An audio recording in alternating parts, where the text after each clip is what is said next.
Well, good morning, everyone. Governor, did you make the decision to end your campaign by yourself, or did you receive pressure from Democratic allies? This is a decision that I make and make with my family. And certainly, I think, as I said, it's the right decision. I'll note, I think it's appropriate we're here today. The war that's being waged against Minnesota, you're seeing it. We have a ridiculous surge of apparently 2,000 people not coordinating with us that are for a show of the cameras. I'm going to note to all of you, today is January 6th. There's no debate what happened. The President of the United States led an insurrection against a fair election to try and overturn that and, report both sides of this. Well, he said he really didn't, and courts convicted 400 of them, and he pardoned them. No, he did that. He did that, and that's today. And it's clear that we also saw today he implemented 5 states are being punished with a freezing of federal funds illegally that were appropriated by Congress, our tax dollars. And I find it interesting that Minnesota, California, Illinois,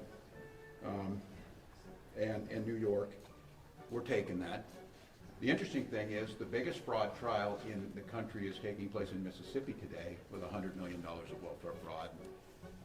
I don't believe Mississippi was on that list. So look, this is a concerted effort to try and destroy the president's opponents, to destroy the rule of law, and it became apparent to me that he was going to do that with me being there, and I just feel, along with my family, that it's the best decision for Minnesota, and I feel very confident in that. I think it's going to be clear that Minnesotans agree with that. Governor, can you talk about more? Can you break down your conversation with Senator Klobuchar on Sunday? I've talked to everybody.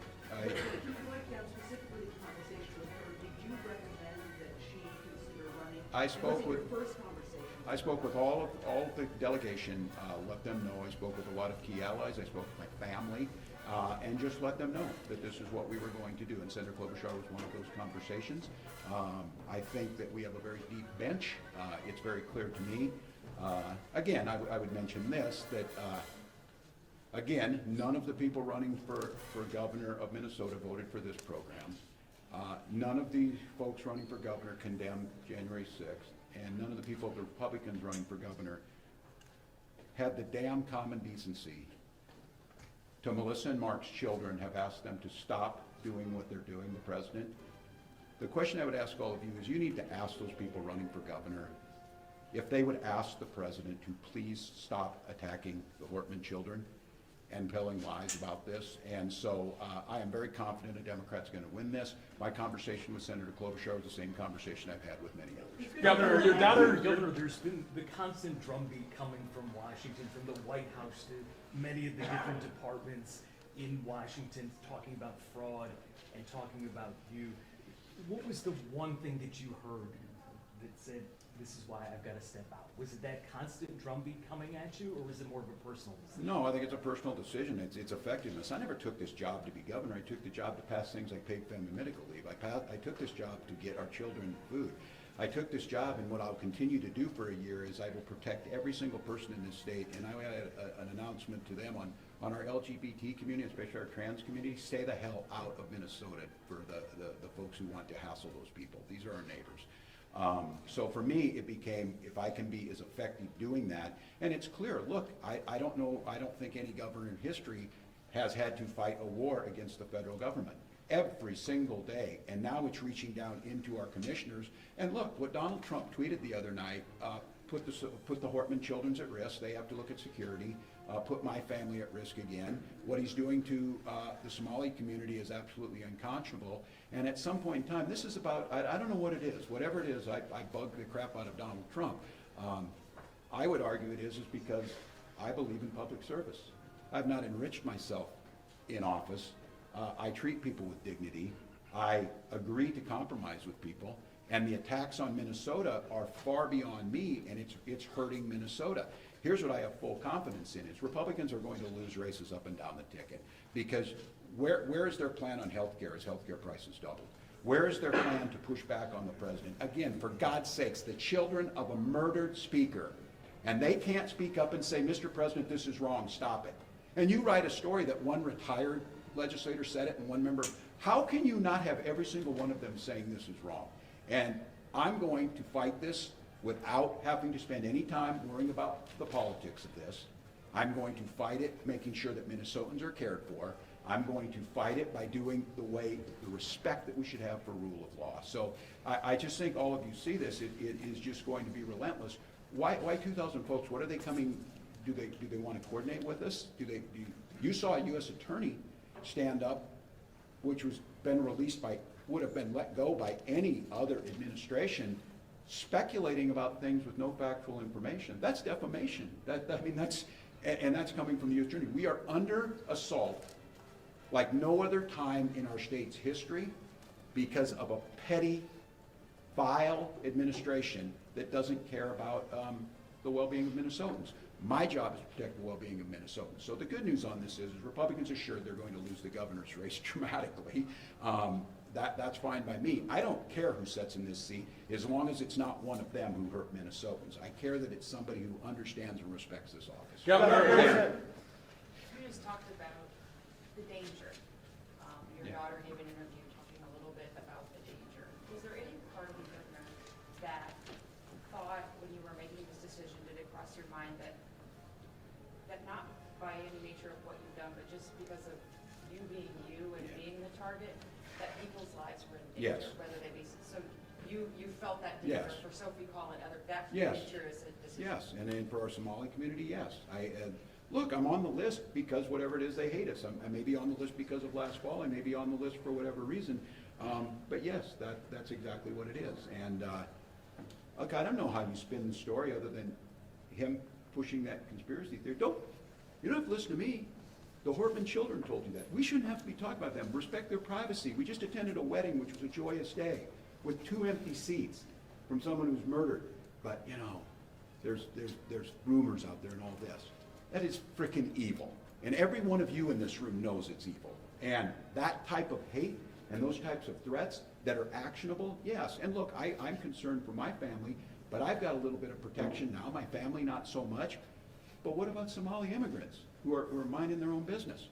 We've got 2,000 folks, we don't even know who they are. They'll be wearing masks, being here in Minnesota, harassing them. If you want us to fix fraud, come and help us. Come and help us do that. They're not interested in that.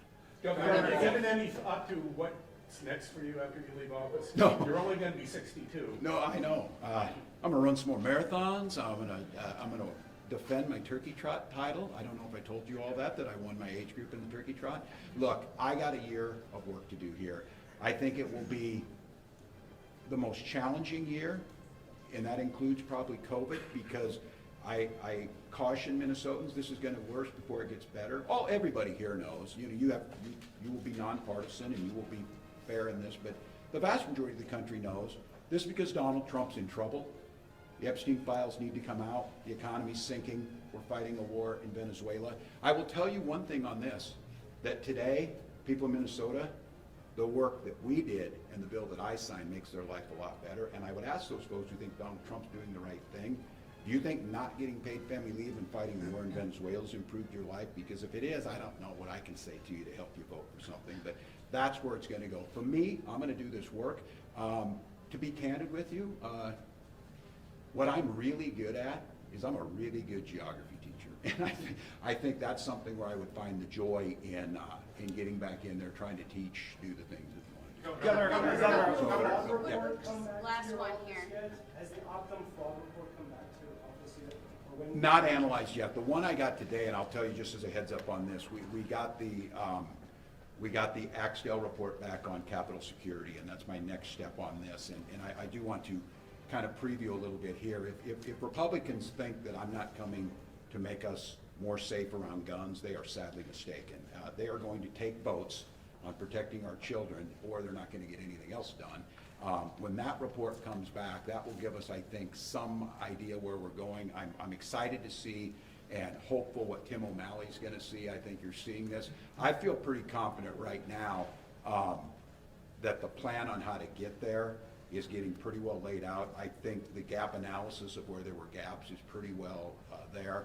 I think we're going to have to figure out how we implement some of the safeguards in place. Probably have to come back to the legislature. It'll be interesting to see, and I really do appreciate that question about the fraud committee. If I'm not mistaken, this planned meeting on fraud in this program before it implemented was the very first meeting ahead of trying to prevent. I need the legislator to help me on prevention. It's pretty easy after the fact to say this happened.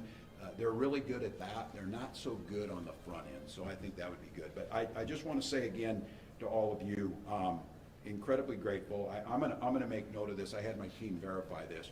I've stood in front of the press more than any governor in Minnesota history and taken more questions from the press in Minnesota history. My team has provided more data under the Data Practices Act than any governor in history.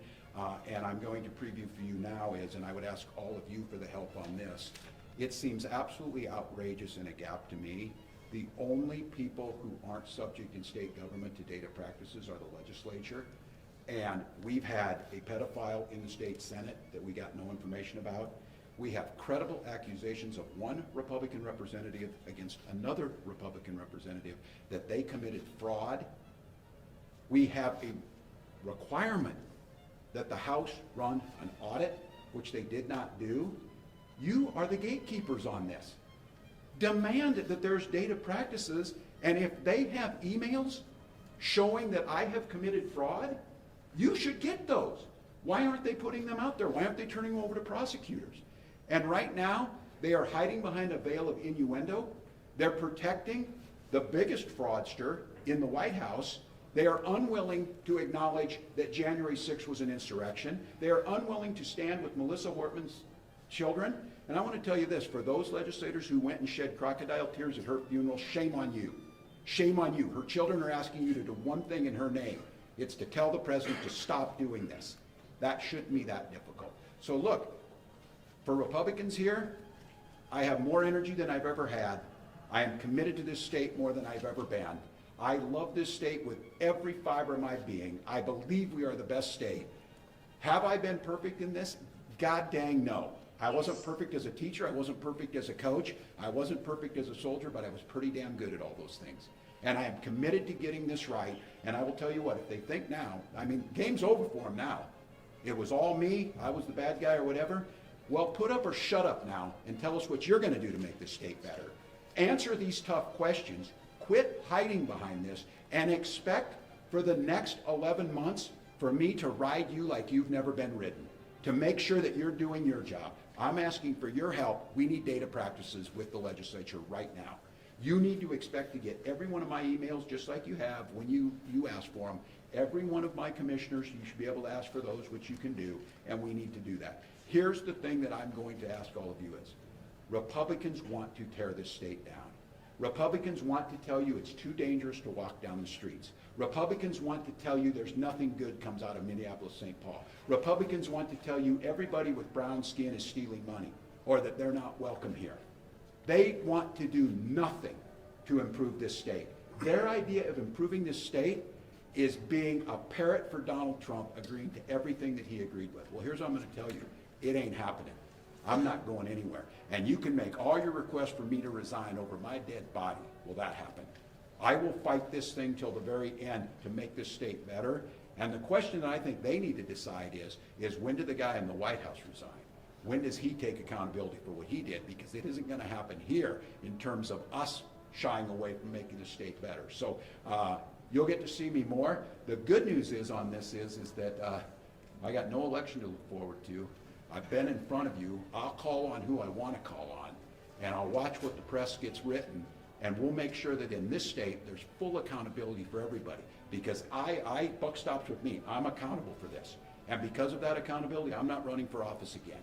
But I have a year to continue to improve on a record that I think will stand up against anybody's, a record that has made Minnesota better, a record that makes people want to come here, and a record that has respected not only the dignity of people, but the idea of rule of law and camaraderie. So the one thing that I hate is anytime I get drug into being next to Donald Trump, God help me, I don't want to be judged against that guy. Judge me against an average Minnesotan going out to do their job every day and being decent to their neighbors. So thank you all, and we'll be back.